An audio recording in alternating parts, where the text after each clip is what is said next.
ഇവിടെ വനപാലകർ ചെയ്യുന്ന ഏറ്റവും വലിയ വിഡിത്തങ്ങൾ എന്താണ്? അവര് വനവിഭവങ്ങൾ ശേഖരിക്കുന്ന വിറകെടുക്കുന്ന ആദിവാസികളുടെ പേരിൽ കള്ളക്കേസും മറ്റുമുണ്ടാക്കി അവരെ നിരന്തരം ഭീഷണിപ്പെടുത്തി ഇല്ലാതാക്കുന്ന ഒരു സമ്പ്രദായമല്ലേ ഇന്ന് വനപാലകർ ചെയ്യുന്നത്. അതുകൊണ്ട് തന്നെ ഞങ്ങൾ ഒന്ന് പറയാം, ഈ വനപാലകര് ഞങ്ങളുടെ അമ്പൂരില് ഞങ്ങളുടെ ഉപജീവനമാണ്. ഞങ്ങളുടെ ഉപജീവനത്തിന് മാത്രമല്ല ഞങ്ങളത് കൈവെടുക്കുന്നത്. പണ്ട് കാലങ്ങളിൽ നമ്മുടെ മുത്തച്ഛന്മാരൊക്കെ ആ ഒരു ആയുധം കൊണ്ടാണ് ജീവൻ നിലനിർത്തി മുന്നോട്ട് വരുന്നത്. ആ ആയുധങ്ങൾ ഇവർ കണ്ടെടുത്ത് പിടിച്ച് അവരുടെ പേരിൽ കേസെടുത്ത് അവരെ ഭീഷണിപ്പെടുത്തി അവരില്ലാതാക്കുന്ന നിയമമാണ് ഇന്ന് കേരളത്തിൽ ഈ വയനാട്ടിലെയും മറ്റ് വിഭാഗത്തിലുള്ള എല്ലാ ആദിവാസി സമൂഹത്തെയും കീഴ്പ്പെടുത്തി വരുന്ന ഈ ഒരിക്കലും ഞങ്ങൾക്ക് ഈ ഫോറസ്റ്റ് ഡിപ്പാർട്ട്മെന്റിനെ ഞങ്ങൾക്ക് അറപ്പാണ്.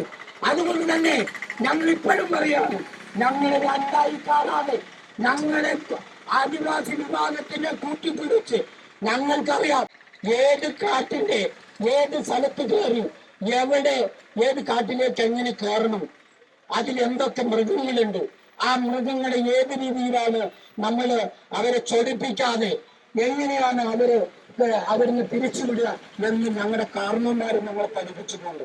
നരിനായാട്ടുണ്ട്, പന്നി നായാട്ടുണ്ട്, ആന നായാട്ടുണ്ട്. നിങ്ങളൊക്കെ വരുന്നതിന് മുമ്പ് ബ്രിട്ടീഷുകാരുടെ സമയത്ത് അധികാരിക്ക് നായാട്ട് കൊടുക്കാറുണ്ടല്ലേ? അതുപോലെ പോലീസുകാർക്ക് നായാട്ട് കൊടുക്കാറുണ്ട്. ഇവിടുത്തെ വില്ലേജ് ഓഫീസർക്ക് അവരുടെ കീഴിൽ നായാട്ട് നടത്താറുണ്ട്. ഇതൊക്കെ എന്തിനു വേണ്ടിയാണെന്നറിയോ?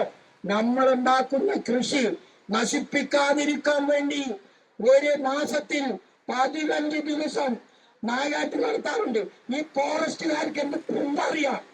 ഇന്ന് വരെ ഒരു ഫോറസ്റ്റുകാരൻ എന്താണ് നായാട്ട്, അവന്റെ ജീവൻ പോലും സംരക്ഷിക്കാൻ കുറച്ച് സമുദായത്തിന് കഴിയും. മനസ്സിലായോ? ഇല്ലെങ്കിൽ ഞങ്ങൾ മനസ്സിലാക്കി തരാം. നിങ്ങൾ അതുകൊണ്ട് കുറച്ചിനെടുത്തോ, അല്ലെങ്കിൽ നിങ്ങൾ ഞങ്ങളോടല്ല വീറ് കാണിക്കേണ്ടത്. നിങ്ങൾ വീറ് കാണിക്കേണ്ടത് കാട്ടിലെ മൃഗങ്ങളോടാണ്, അല്ലാണ്ട് ജനങ്ങളോടല്ല. എത്ര കാട്ടുകളുണ്ട്, എത്ര മനുഷ്യൻ, മുസ്ലിം ആയാലും ക്രിസ്ത്യാനി ആയാലും ഹിന്ദു ആയാലും ആരായാലും അവന് ജീവനൊടുക്കി നിങ്ങൾ 5 ലക്ഷം രൂപ കൊടുത്ത ജീവൻ തിരിച്ചു കിട്ടുമോ? ഇന്ന് പറയുന്നതെന്താ? 5 ലക്ഷം രൂപ കൊടുത്തിട്ട് ജാതിന്റെ ആ ശ്രമം എടുക്കാന്നാണോ എന്ന് വിചാരിച്ച ഫോറസ്റ്റുകാരൻ നിങ്ങളൊന്നും ഒരു നാടേക്ക് നമ്മൾ വിടൂല. കുറച്ചൊരു 48 ബ്രിട്ടീഷ് പട്ടാളക്കാരെ അവരെ തോക്കും കൊണ്ടുവന്നു കിടുവില ഉറപ്പിച്ച് 47 അംഗത്തിന് 50 കൊന്ന ചരിത്രം കൂച്ചനുണ്ട്. മനസ്സിലായില്ലേ?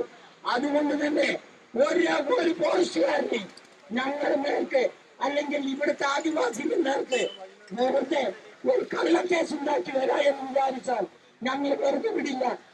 പിന്നെ ഒരു കാര്യം പറയാം, 5 മണി കഴിഞ്ഞ് ഞങ്ങളെ കാട്ടിലേക്കോ അല്ലെങ്കിൽ വനവിഭവങ്ങൾ ശേഖരിക്കുന്ന ആദിവാസികളെയോ അല്ലെങ്കിൽ ആദ്യം വിറകെടുക്കുന്നവരെയോ ഇനി ഉപദ്രവിച്ചാൽ ബ്രിട്ടീഷുകാരോടുള്ള യുദ്ധം ഫോറസ്റ്റുകാരോട് ചെയ്യേണ്ടി വരും.